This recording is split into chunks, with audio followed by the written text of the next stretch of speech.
নমস্কার বন্ধুরা, আবারও নতুন একটা ভিডিও নিয়ে এসেছি যেখানে আমি থাম্বনেইলে আপনারা দেখেছেন অবশ্যই যে ত্রিপুরাতে ডিআরডব্লিউ নিয়োগ, যেখানে 12,300 টাকার মতন স্যালারি। তো অ্যাকচুয়ালি আজকে তার সঙ্গে থাম্বনেইলের মধ্যে আরেকটা জিনিস ছিল যে কি অবস্থা। তো প্রথমে আলোচনা করব যে ত্রিপুরাতে সরকারি চাকরির কি একটা অবস্থা। তো দেখুন, এখানে যে থাম্বনেইলে লিখেছি এটার তাৎপর্যটা প্রথমেই বলে দিচ্ছি, কারণ দেখুন, সাধারণ একটা হাইকোর্টের মধ্যে ডিআরডব্লিউ পদে নিয়োগ করা হবে, যেখানে শূন্য পদ রয়েছে মাত্র 10টা। তাও এখানে কিন্তু যে রেগুলার কোনো পে স্কেল এরকম কোনো পোস্ট নয়, সেটা হলো daily rated wage as per government approved rate. অর্থাৎ আপনি যদি প্রতিদিন কাজ করেন তাহলে কিন্তু আপনি প্রতিদিনের হিসাবে আপনি 410 টাকা করে পাবেন। আহ, এই অনুসারে কিন্তু ভ্যাকেন্সিটা এসেছে, যেখানে ত্রিপুরা হাইকোর্টের আন্ডারে ভ্যাকেন্সিটা বের হয়েছে এখানে। তো একটু ডিটেলসে দেখলে আপনারা বুঝতে পারবেন। এটাতে কোয়ালিফিকেশান রয়েছে 8 পাস, এবং এটাতে সিলেকশন প্রসেসটা আপনারা একটু দেখে নেবেন। প্রথমত হলো এটাতে অনলাইন আবেদন করতে হবে, তারপর আপনাদের কিন্তু এখানে পরীক্ষা নেওয়া হবে। তো দেখুন, সাধারণ একটা 8 পাসের ভ্যাকেন্সির ক্ষেত্রেও ডিআরডব্লিউ পোস্টের ক্ষেত্রেও কিন্তু এখানে পরীক্ষা নেওয়া হবে। আর সবচেয়ে যেই গুরুত্বপূর্ণ বিষয় সেটা হলো এটা, যেটা থেকে আমি লিখেছিলাম যে কী অবস্থা। তো দেখুন, ইউআর ক্যাটাগরির জন্য রয়েছে 300 টাকা, আর এসসি এসটি ক্ষেত্রে 150 টাকা।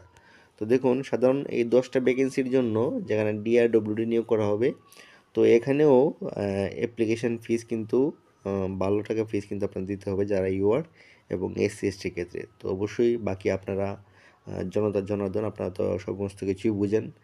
তো আশা করছি আপনারা এটা সম্পর্কে আপনাদের মতামত দেবেন কমেন্টে।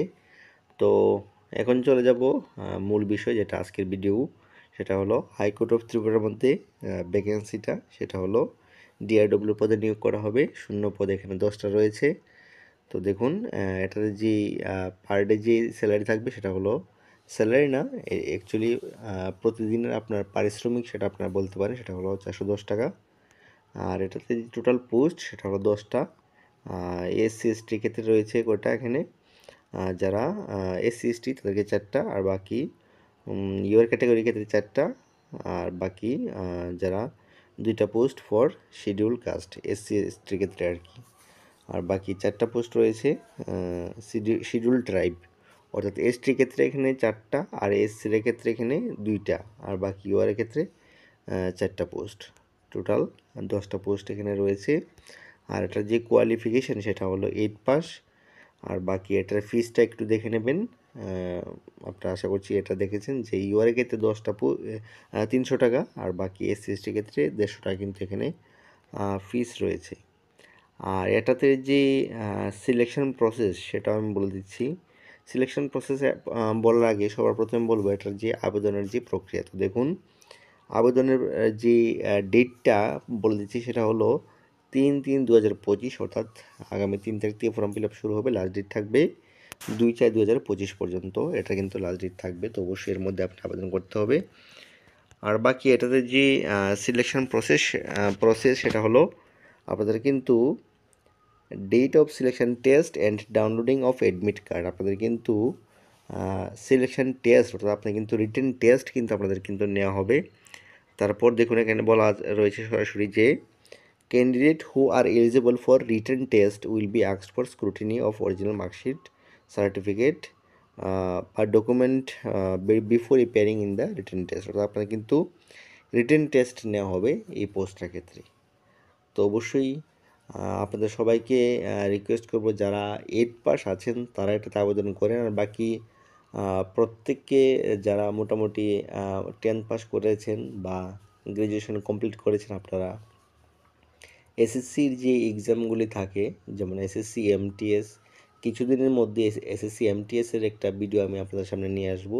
তো SSC MTS, SSC CHSL, SSC CGL, এইসব যেই এক্সামগুলি রয়েছে সেগুলি সম্পর্কে আপনারা একটু ডিটেলসে সার্চ করবেন, এবং এটা সিলেবাস দেখে আপনাদের যে স্টাডি সেটা কিন্তু শুরু করে দেন। কারণ স্টেট গভর্নমেন্টের যে রিক্রুটমেন্টের যেই প্রসেস সেটা অনেকটাই ডিলে হয়ে থাকে।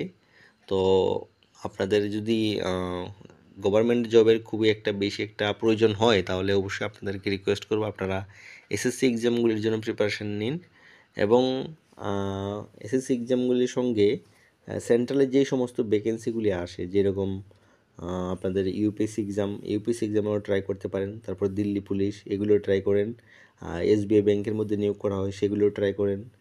তো সেন্ট্রাল গভর্নমেন্টের যে ভ্যাকেন্সিগুলি এবং রেলওয়ের ইদানিং যে রেলওয়ের ফর্ম ফিল আপ হয়েছে এটার জন্য আপনারা ভালো প্রিপারেশান নিন, আশা করি আপনাদের সিলেকশন হয়ে যাবে।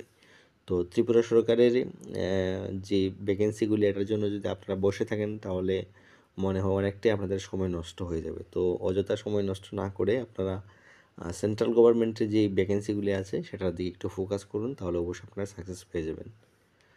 তো এটা হলো আজকের ভিডিও এবং আপনাদের কিছু বলার ছিল। তো আপনাদের যে মতামত বা আপনাদের যদি কোনো কোয়েশ্চেন থাকে তাহলে অবশ্যই কমেন্ট করবেন। তো প্রত্যেকের কমেন্টে আমি রিপ্লাই দিয়ে দেবো। তো দেখা হচ্ছে পরের ভিডিওতে। এখনও পর্যন্ত থ্যাঙ্কস ফর ওয়াচিং।